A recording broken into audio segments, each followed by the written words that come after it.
Baiklah, Assalamualaikum warahmatullahi wabarakatuh. Kami dari kelompok 3 mata kuliah perkembangan 1 yang dibimbing oleh Ibu Maya Yasmin pada kesempatan kali ini akan menyampaikan hasil diskusi kami mengenai masa perkembangan kanak-kanak akhir. Namun sebelum kami menyampaikan materi dari presentasi kami ingin memperkenalkan terlebih dahulu anggota kelompok 3. Berikut adalah anggota-anggota dari kelompok 3.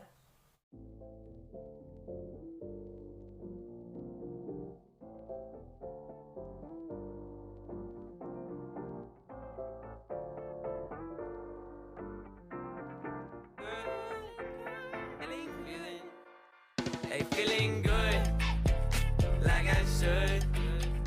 When in dark, I walk around the neighborhood. Feeling blessed, never stressed.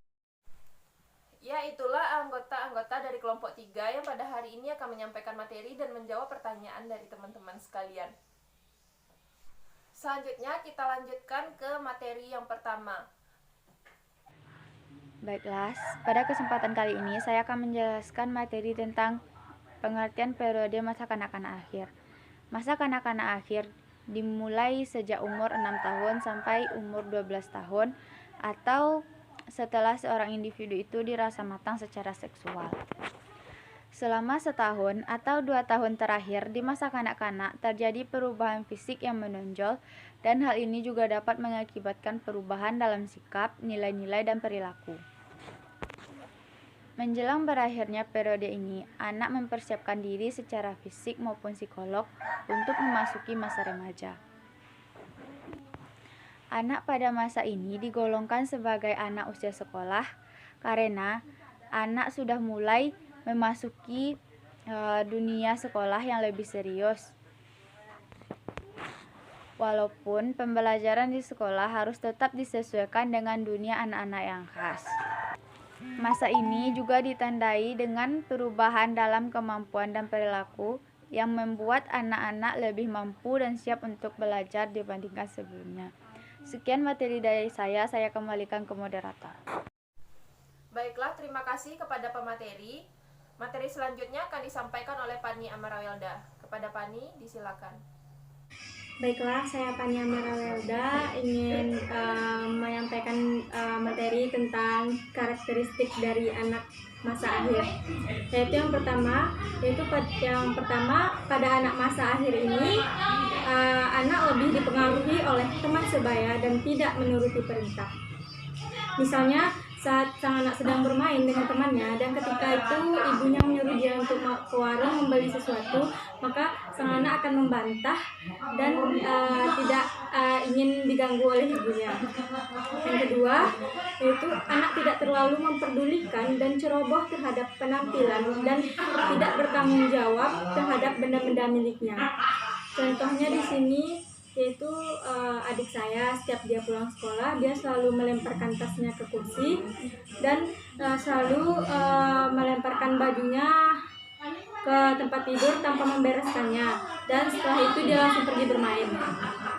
Yang ketiga itu pada masa ini biasanya disebut usia bertengkar karena anak cenderung bertengkar dengan saudaranya. Contohnya saya sendiri dengan adik saya ketika akan menonton TV itu kami bertengkar terlebih dahulu untuk berebut siaran TV, untuk berebut remote TV-nya.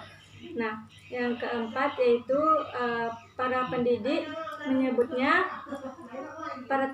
itu menyebutnya usia sekolah dasar karena masa ini merupakan masa pembentukan kebiasaan dorongan berprestasi.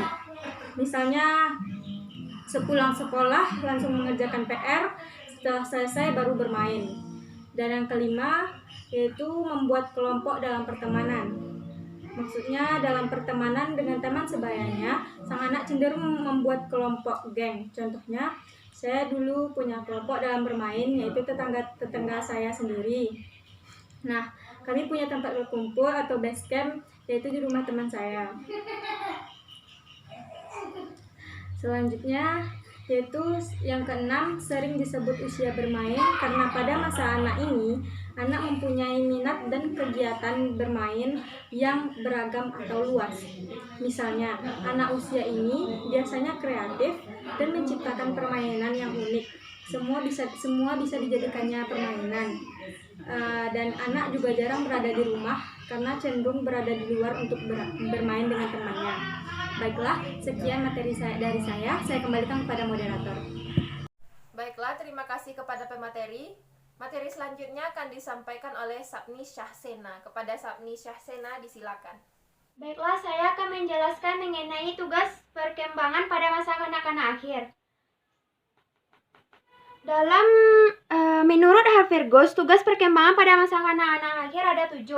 Yang pertama yaitu belajar mengenai ketangkasan fisik atau kemungkinan fisik. Di sini contohnya yaitu melakukan permainan seperti bermain sepak bola, lompat tali atau sebagainya.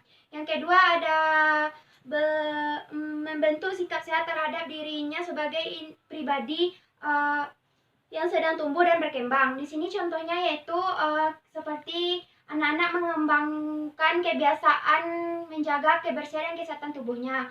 Yang ketiga ada belajar peran jenis kelamin. Di sini contohnya biasanya pada anak perempuan dia lebih cenderung bermain seperti masak-masakan, sedangkan pada anak laki-laki akan lebih cenderung bermain mobil-mobilan. Yang keempat ada belajar bergaul dengan teman sebaya. Belajar bergaul dengan teman sebaya ini bisa dilakukan dengan melalui percakapan dan aktivitas bersama teman sebaya seperti bermain sepeda. Yang kelima ada mengembangkan kemampuan membaca, menulis, dan menghitung. Yang keenam ada belajar membentuk sikap terhadap kelompok sosial dan lingkungan di lingkungannya. Misalnya anak-anak bisa bermain seperti permainan kelompok seperti loncat tali. Ada yang terakhir ada mengembangkan sikap nurani. Ini contohnya biasanya seperti menolong teman dalam melakukan tugas yang tidak dimengertinya. Baiklah, sekian materi dari saya kembalikan kepada moderator. Baik, terima kasih kepada pemateri. Materi selanjutnya akan disampaikan oleh Tia Hartati. Kepada Tia Hartati, disilakan. Materi selanjutnya yaitu perkembangan fisik anak-anak akhir. Pertumbuhan fisik anak-anak akhir dinilai melambat walaupun perubahan dari hari ke hari sangat nyata. Akan tetapi mereka mengalami perubahan yang sangat mengejutkan pada usia 6 tahun yang masih merupakan anak kecil, dan pada usia 11 tahun mereka mengalami perubahan menjadi dewasa. Perubahan biologis pubertas merupakan salah satu tanda akhir masa kanak-kanak yang berakibat pada peningkatan pertumbuhan berat, tinggi, perubahan proporsi bentuk tubuh, dan pencapaian kematangan seksual. Sekian materi dari saya. Baik, terima kasih pemateri. Materi selanjutnya akan disampaikan oleh Fahrul Rahman Hartono. Kepada Fahrul Rahman Hartono, disilakan. Baiklah, terima kasih pada moderator. Saya Fahrul Rahman Hartono akan melanjutkan tentang perkembangan masa kanak-kanak akhir, itu sosial emosionalnya. Mana yang kita ketahui, sosial emosional ini adalah proses perkembangan kemampuan anak untuk menyesuaikan diri terhadap dunianya atau lingkungannya. Jadi ini adalah tahap untuk anak untuk mengenal secara emosi dan dengan lingkungannya. Jadi dia menyesuaikan emosi dia dengan lingkungannya. Jadi ada beberapa lingkungan yang bisa pada tahap akhir ini anak bisa menyesuaikannya. Itu yang pertama fungsi kelompok. Fungsi kelompok ini anak mulai mengembangkan proses-proses sosialisasinya.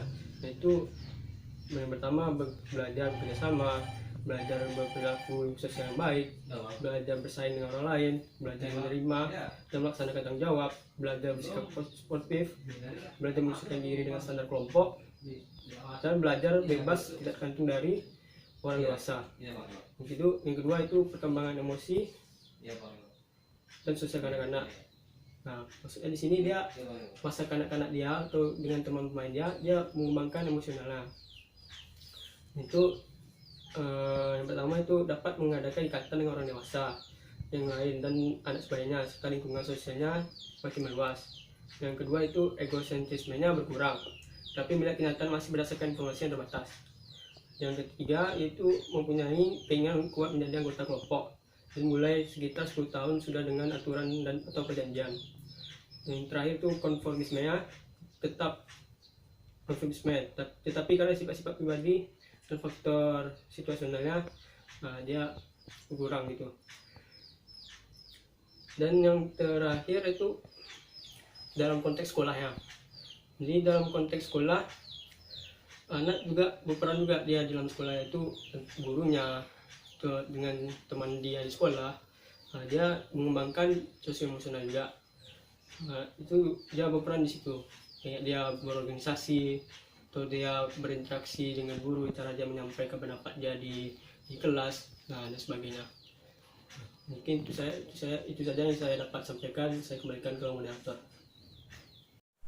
Baik, terima kasih kepada pemateri. Materi selanjutnya akan disampaikan oleh Sania Utami. Kepada Sania Utami, disilakan.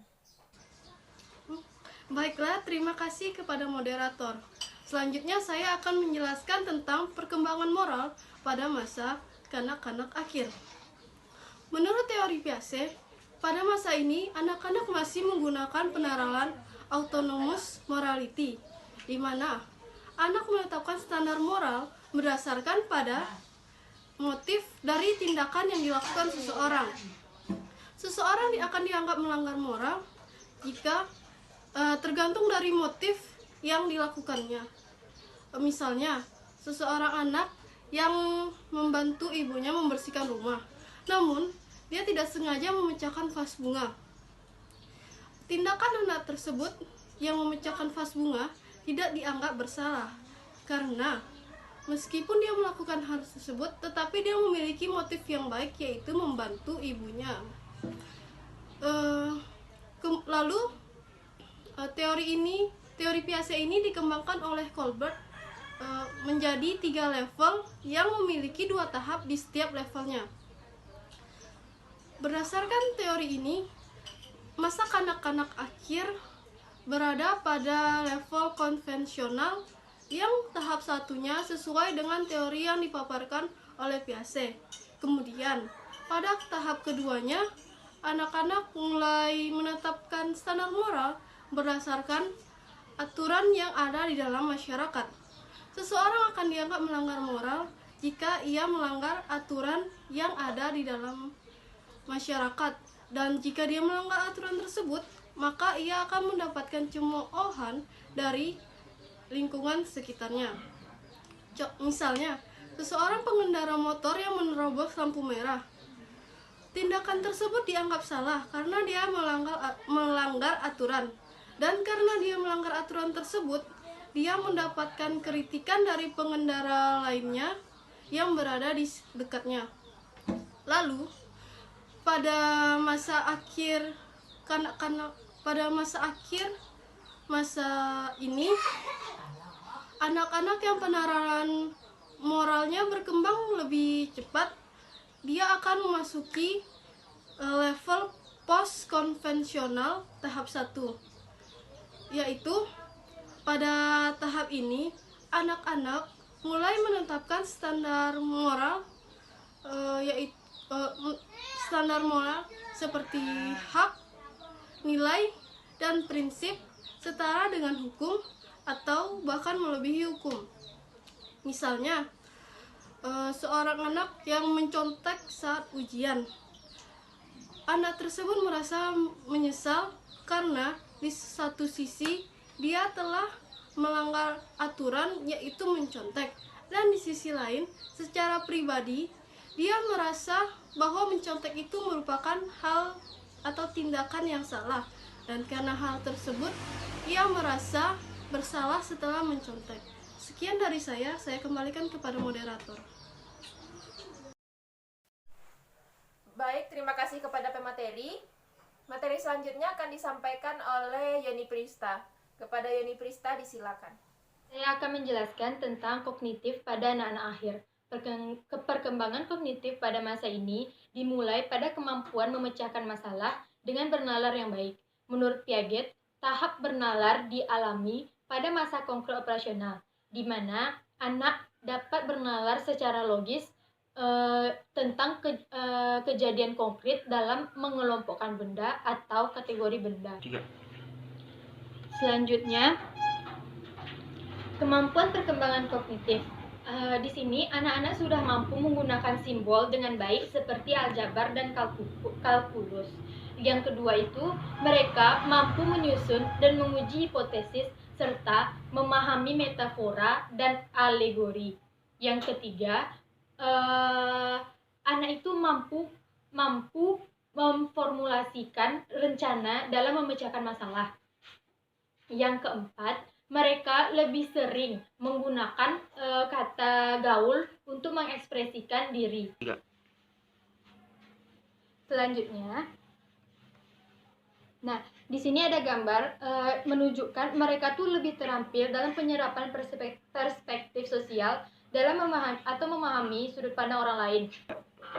Mereka tuh tidak semata-mata mengambil keputusan tuh dengan memikirkan diri sendiri. Mereka lebih mampu mengambil keputusan dengan mempertimbangkan kejadian apa yang akan terjadi setelah mereka mengambil keputusan tersebut. Selanjutnya,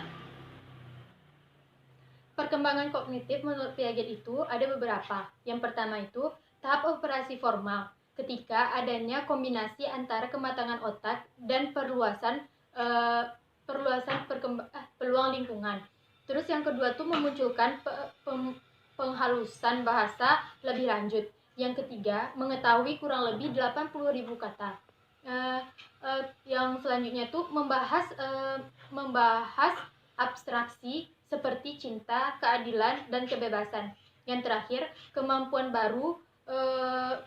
baru dalam bermain dengan kata. Selanjutnya itu tentang tahap perkembangan berdasarkan pemrosesan memori. Yang pertama, bantuan memori eksternal. Ingatan akan dipancing di luar diri orang tersebut. Misalnya, seseorang itu memancing ingatannya dengan membuat note untuk dia bisa mengingat apa yang akan dikerjakannya pada tanggal tersebut. Yang kedua itu rehearsal, yaitu pengulangan disengaja untuk membuat informasi lebih mudah diingat. Misalnya tuh seseorang ingin menghafal untuk ujian, dia itu terus mengulang-ulang kalimat tersebut agar dia lebih mudah mengingatnya. Yang ketiga, organisasi, yaitu mengklasifikasikan objek yang ingin ia ingat. Maksudnya tuh dia mengelompokkan objek-objek yang ingin diingatnya. Misalnya pada pelajaran farmakognosi, dia itu mengelompokkan keluarga famili pada tumbuhan untuk mengingat untuk bisa dapat menghafal pelajaran tersebut dengan mudah. Yang terakhir itu ada elaborasi, yaitu membuat asosiasi item dengan yang akan diingat dengan kata-kata, kalimat, atau cerita. Misalnya tuh seperti kita itu ingin mengingat tentang bagaimana itu kan kita dulu tuh membuatnya tuh dengan kalimat adik Simba. Terus contoh lainnya tuh seperti kita ingin menghafal huruf pada kolkolah kan, itu kita membuatnya tuh dengan kata baju di toko, seperti itu. Sekian materi yang dapat saya sampaikan, saya kembalikan ke moderator. Baiklah, terima kasih kepada pemateri. Materi selanjutnya akan disampaikan oleh Bang Arif Rifki Albifto. Kepada Bang Arif, disilakan. Baik, Assalamualaikum warahmatullahi wabarakatuh. Baik, di sini saya Arif Rifki Albifto akan melanjutkan materi selanjutnya, itu tentang attachment pada masa kanak-kanak akhir. Langsung saja ke materinya, yaitu untuk materi pertama yaitu tentang pengertian attachment. Nah, attachment di sini yaitu suatu hubungan emosional atau hubungan yang bersifat afektif antara satu individu dengan individu lainnya yang memiliki arti khusus. Nah, biasanya pada anak-anak hubungan ini terjadi antara anak dengan orang tuanya. Nah, namun pada masa periode kanak-kanak akhir ini, biasanya hubungan attachment itu juga dapat dilakukan dengan hubungan lawan jenis. Karena pada dasarnya anak-anak pada masa kanak-kanak akhir ini telah memiliki kematangan seksual dan ditunjukkan dengan masa puber. Nah, sehingga biasanya di sini para anak-anak pada masa akhir, yaitu usia 11-13 tahun, mulai menunjukkan hubungan emosional atau kedekatan secara individu dengan lawan jenisnya. Yang materi selanjutnya yaitu faktor-faktor yang mempengaruhi proses attachment. Yang pertama yaitu ada perpisahan yang tiba-tiba antara anak dengan lingkungannya. Nah, maksudnya di sini yaitu ketika anak-anak berpindah dari lingkungan awalnya ke lingkungan yang lainnya. Nah, contohnya di sini yaitu seperti ketika seorang anak itu telah lulus sekolah dasar. Nah, lalu dia melanjutkan ke jenjang berikutnya di SMP. Nah, di mana perpindahan lingkungan tersebut dapat mempengaruhi proses attachment anak-anak ini. Nah, di mana kan awalnya ketika dia bersekolah SD tentu dia telah memiliki teman atau guru yang secara emosi memiliki hubungan attachment yang baik. Nah, sehingga ketika anak-anak ini berpindah dengan lingkungan baru, nah biasanya anak tersebut pada awalnya akan merasa sedih atau merasa sedikit kehilangan karena meninggalkan lingkungan-lingkungan yang mungkin di lingkungan awalnya dia memiliki hubungan attachment yang cukup baik, lalu berpindah ke lingkungan yang lain. Nah, namun biasanya ketika anak tersebut pindah ke lingkungan yang baru, nah dia akan mulai untuk membangun hubungan atau relasi attachment yang baru dengan orang lain, seperti misalnya yang saya contohkan tadi ketika anak selalu SD dan pindah di SMP, nah maka di SMP tersebut anak tersebut juga akan mencoba untuk membangun hubungan emosi yang baru dengan lingkungan barunya, seperti teman-teman atau gurunya. Nah, yang kedua yaitu ada penyiksaan emosional atau penyiksaan fisik. Nah, maksudnya di sini yaitu ketika seorang anak atau individu yang sering mendapatkan perlakuan emosional atau penyiksaan fisik, misalnya ketika dia sering dimarahi oleh orang tuanya atau dapat penyiksaan seperti dipukul atau mungkin dibully oleh teman-temannya, nah maka di sini akan mempengaruhi anak tersebut secara emosional. Nah, salah satunya itu pada proses attachment-nya. Nah, di mana hal ini juga dapat menyebabkan anak tersebut biasanya sulit untuk membangun hubungan emosi yang baik dengan orang lain serta lingkungan di sekitarnya karena dipengaruhi oleh sering mendapat perlakuan-perlakuan kurang mengenakan seperti emosi atau penyiksaan fisik dari lingkungannya.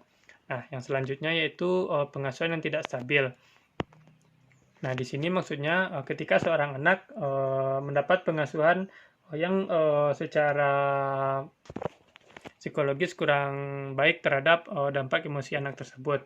Nah, contohnya misalnya ketika seorang anak itu sering ditinggal atau dititipkan oleh orang tuanya kepada pengasuh atau kepada neneknya. Nah, sehingga hal ini dapat menyebabkan hubungan attachment anak-anak tersebut dengan orang tuanya tidak begitu baik, yang juga dapat mempengaruhi hubungan attachment anak tersebut dengan orang lain. Nah, yang keempat yaitu sering berpindah tempat atau berdomisili. Nah, maksudnya di sini adalah yaitu ketika seorang anak atau individu sering berpindah ke tempat yang lain atau berpindah-pindah tempat, nah maka hal tersebut dapat mempengaruhi individu atau anak tersebut untuk membangun suatu kelekatan emosi dengan orang lain. Hal ini dikarenakan karena jarak atau lama anak tersebut berdomisili di suatu tempat yang cukup singkat, yang secara tempo waktu menyebabkan anak tersebut belum bisa membangun kedekatan emosi yang baik dengan orang lain. Nah, sehingga ketika anak tersebut pindah, maka biasanya anak tersebut jarang memiliki teman atau orang-orang lain yang secara emosi memiliki kedekatan atau kelekatan yang baik dengan dirinya. Nah, yang terakhir yaitu ada problem psikologis yang dialami oleh orang tua.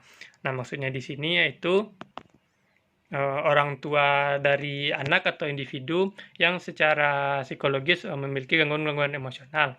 Nah, seperti perilaku temperamen atau sering emosi atau pola asuh orang tua yang keras. Nah, sehingga menyebabkan anak tersebut kurang nyaman yang secara emosional menyebabkan hubungan antara dia dengan orang tuanya terganggu, serta tidak memiliki keterikatan atau attachment yang baik dengan orang tuanya, dan juga dapat mempengaruhi hubungan anak tersebut dengan lingkungan sekitarnya.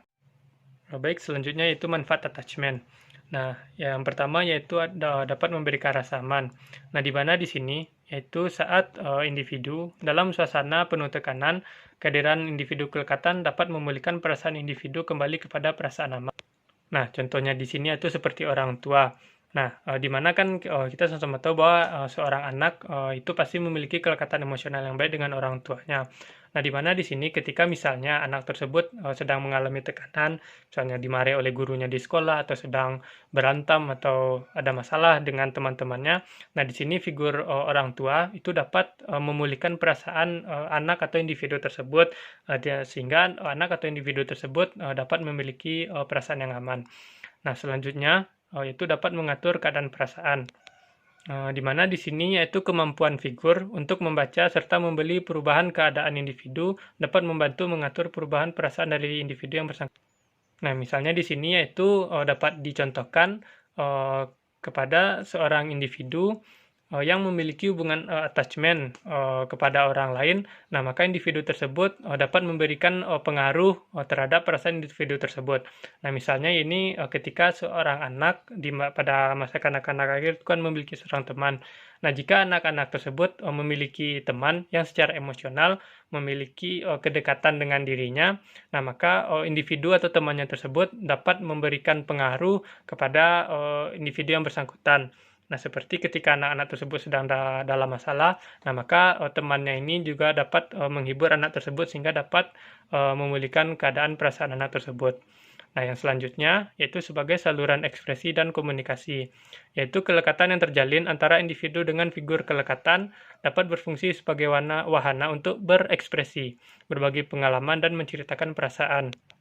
Nah, di mana di sini maksudnya bagi individu atau seorang anak yang memiliki hubungan attachment dengan orang lain, maka biasanya anak-anak tersebut akan menjadikan individu tersebut sebagai tempatnya untuk bercerita serta berbagi pengalaman, karena secara emosi ia memiliki kedekatan dengan individu tersebut dan merasa nyaman untuk berbagi banyak hal dengan individu tersebut. Baik, mungkin itu saja yang dapat saya sampaikan tentang materi yaitu tentang attachment. Terima kasih. Assalamualaikum warahmatullahi wabarakatuh. Baiklah, demikianlah presentasi dari kelompok 3. Terima kasih kepada Ibu dan teman-teman yang telah memberikan kesempatan kepada kami untuk mempresentasikan materi ini. Selanjutnya adalah jika ada dari teman-teman yang merasa kurang paham atau kurang jelas dari penjelasan-penjelasan yang telah disampaikan tadi, bisa segera mengajukan pertanyaan di forum. Akhir kata kami akhiri dengan Assalamualaikum warahmatullahi wabarakatuh.